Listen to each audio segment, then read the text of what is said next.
6IX9INE has been pretty much blackballed from the rap game, but that doesn't mean there aren't a few rappers out there who are willing to use him for some clout. Recently, it was rumored that 6IX9INE was recording a song with another one of the most hated rappers in the industry right now, Lil Tim, the same man who shot and killed King Von. Lil Tim has denied the rumor about linking up, but there's some pretty interesting evidence proving that he at least pulled up to the studio with 6IX9INE. Let's take a closer look at this developing story. 6IX9INE needs no introduction. He's the rainbow hair rapper who clicked up with the 9 Trey Bloods and dissed every other rapper in the game, only to flip and snitch on his entire organization in court. Although 6IX9INE's music isn't as popular as it used to be, he still knows how to capture people's attention and get views. Lil Tim, on the other hand, is a rapper who is only known to those who pay attention to hip-hop. Until recently, he wasn't even a rapper, he was just a friend of Quando Rondo. Lil Tim became famous after allegedly murdering the respected Chiraq savage, King Von, after he and Quando got into an altercation outside a hookah lounge in Atlanta. On the night of November 6, 2020, King Von and his crew ran into Quando Rondo and his boys outside the Monica Hookah Lounge in Atlanta. Von and Rondo had been beefing prior to seeing each other that night. Although the exact reason hasn't been confirmed, many fans believe that their issue started with a problem Von had with Rondo's mentor, NBA Youngboy. In the past, Von had questioned Youngboy's credibility as an authentic street artist and had recently been caught hanging out with his baby mama.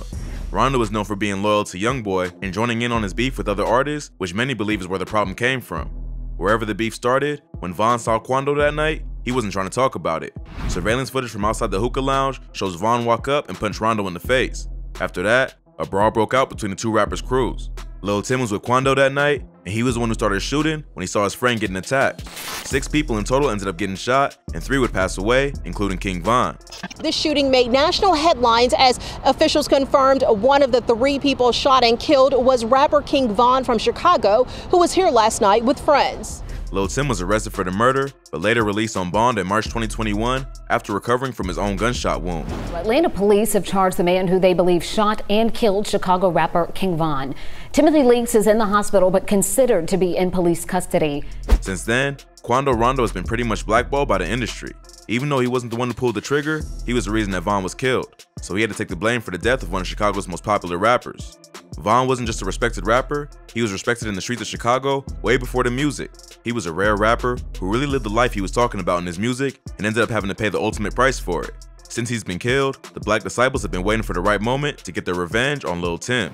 So with his mentor NBA Youngboy behind bars and the rest of the industry against him over the death of King Von, Rondo's had a hard time doing shows and promoting his music. In May, the rapper performed at an empty show in Atlanta, Georgia and ended up getting shot at. It may not even be that fans have turned their back on Rondo, they're probably just scared of what could happen if they go to the wrong show and get caught in the crossfire.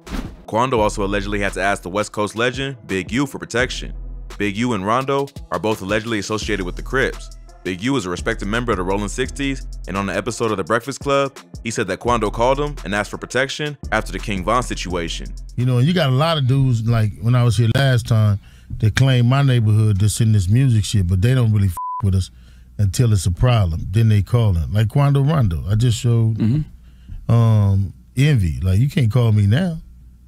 You can't call me when the fire hot. He also said that he had to deny the request because he wasn't rocking with him before the drama, so he shouldn't come for protection now. Quando denied this rumor and said that he had reached out to Big U about doing some charity work, not for protection. I ain't never called no man for protection. I never called nobody and said, I need this, I need that. Anybody that I ever called, I call on some shit like, how can I help? How can I do this? How can I do that? Big U later clarified that he never actually spoke to Quando and just assumed that when he called, it was about some negativity, which he didn't want to get involved in. They later squashed their beef and had a sit down on World Star where they addressed the situation and put it behind them. But it all shows that Quando's brand had gotten so toxic that even an OG Crip like Big U didn't want to go anywhere near it. So with the breadwinner struggling to keep the crew afloat, Lil Tim decided to make his debut as a rapper to help out the team. Even if Lil Tim is just as hated as Quando, at least his name adds some shock value that could attract listeners. On July 21st, 2021, Lil Tim dropped a video for his track Off the List. Even though he doesn't mention Von by name, the whole song is about his abilities as a shooter and crossing OPPS off his hit list. So, given the context, it's not hard to take it as a diss against the BDs.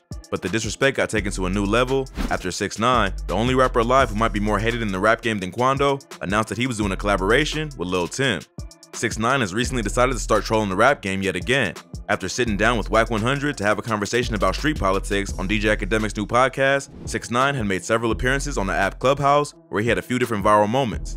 Not only did he manage to get Wack and 21 Savage in a heated argument that almost led to violence, he also accused Jim Jones of being a police informant. One of the craziest pieces of information to come out was the leak about his collaboration with Lil Tim. Even though it shocked a lot of people, the collab does make some sense. If the enemy of your enemy is your friend, then 6ix9ine and Lil Tim should have a lot in common. Tim is one of the biggest targets of the BDs, and 6ix9ine has been beefing with BD rappers from Chicago since he first got into it with Chief Keef back in 2018. Where am I down? Chief Keef, Lil Reese, all of them Treyway. I bet y'all niggas pull up to New Jersey now. Jersey ain't even my city, but my brothers is there, you heard me? You know what I'm saying? New York shit, man. This Treyway, man. But even Lil Tim doesn't want to be associated with a snitch. Even if they do have the same enemies, the rapper has gone on social media and said that it's all cap. The rumor first started after Wack 100 went on Clubhouse and dropped a hint about the collab. He told the room that 6ix9ine was back in Brooklyn, rolling around with about 15 gang members, and they were just shooting a music video. He said that 6ix9ine was filming a video with another artist whose name he wasn't going to reveal, but it would be like if Biggie did a video with Baby Lane. It's like if Biggie had went and did a video with Baby Lane. Wack is referring to Orlando Baby Lane Anderson, the main suspect in the murder of Tupac Shakur. There's really only one person who's allegedly responsible for the death of one of 6ix9ine's primary ops. So even though he didn't say his name, it's hard to imagine who else he's talking about if not Lil Tim. I said, yo, what y'all, he said we about to shoot a video with another artist. I ain't gonna say his name, right? Because that shit is some other disrespectful shit, right? Fans were also quick to notice that 6ix9ine's avatar on Clubhouse is a photo of Lil Tim, which provided more evidence that the collab was real. There's even a leaked song floating around the internet called Wawa by 6ix9ine featuring Lil Tim, which is a supposed collaboration between the two rappers. Although it's an unofficial release composed of snippets and doesn't actually feature a verse from Tim. But this is allegedly the song that they were working on together. Lil Tim got on Twitter and denied the collab, tweeting, "The f I look like doing a song with a rat." But that wasn't enough to stop the rumors. A video was then released that allegedly shows Lil Tim and 6ix9ine working together in the studio. Plus, surveillance footage from outside the studio also allegedly shows Lil Tim and 6ix9ine linking up to record, further supporting the rumors that the collab is real. Even more footage released by DJ Academics allegedly shows 6ix9ine and Lil Tim gambling at the studio in Savannah, Georgia, where Quando and Lil Tim are from. Lil Tim can't be seen in the video, but 6ix9ine is clearly gambling with some fast stacks of cash at the studio. Lil Tim responded to the gambling footage and said, "Them not my people. Me and my people was already gone with his money. You see who I left out there with? Internet gangsters." You don't see me in that video. Them your people in that video. That's your family, cuz. That's your people, cuz. So he's saying that he doesn't know the people 6ix9ine is gambling with in the video. But it seems like he did accidentally admit that he was at the studio with the rapper before that, even if it was just to rob him. Now, an engineer who was allegedly at the studio session has come out and said that Lil Tim finessed 6ix9ine for $40,000. According to his engineer, 6ix9ine paid some street dudes $30,000 to have a meeting with Lil Tim. During the session, 6ix9ine gave him another $10,000 to buy his team clothes for the video. Tim and his people left with the money and never returned, leaving the engineer there to wait for 12 hours just to record his verse. Although this is an unverified rumor, it does seem to fit with Lil Tim's version of events. He doesn't deny meeting with 6ix9ine, he just denies having recorded a song with him. The footage leaked to the internet shows him hanging out in the studio, but no actual song or video with Lil Tim has been released. He isn't seen in the video of 6ix9ine shooting dice at the studio in Atlanta, so it makes sense that he might have already left. When 6ix9ine reached out to him, he probably realized he could finesse a quick bag just by showing up and then leaving, but he probably didn't expect to get aired out on Clubhouse by Wack 100. This story is still unfolding, and at this point, it's tough to know what went down at the studio session. Is it violating the street code to show up at a session with a rat, even if you plan on finessing him? And if Lil Tim recorded a verse while he was there, but doesn't plan on letting it get released, does that qualify as collaborating with a snitch? It doesn't seem likely that an official Lil Tim and 6ix9ine collab is going to happen at this point, but it's possible that the full version could eventually get leaked to the internet if there is one.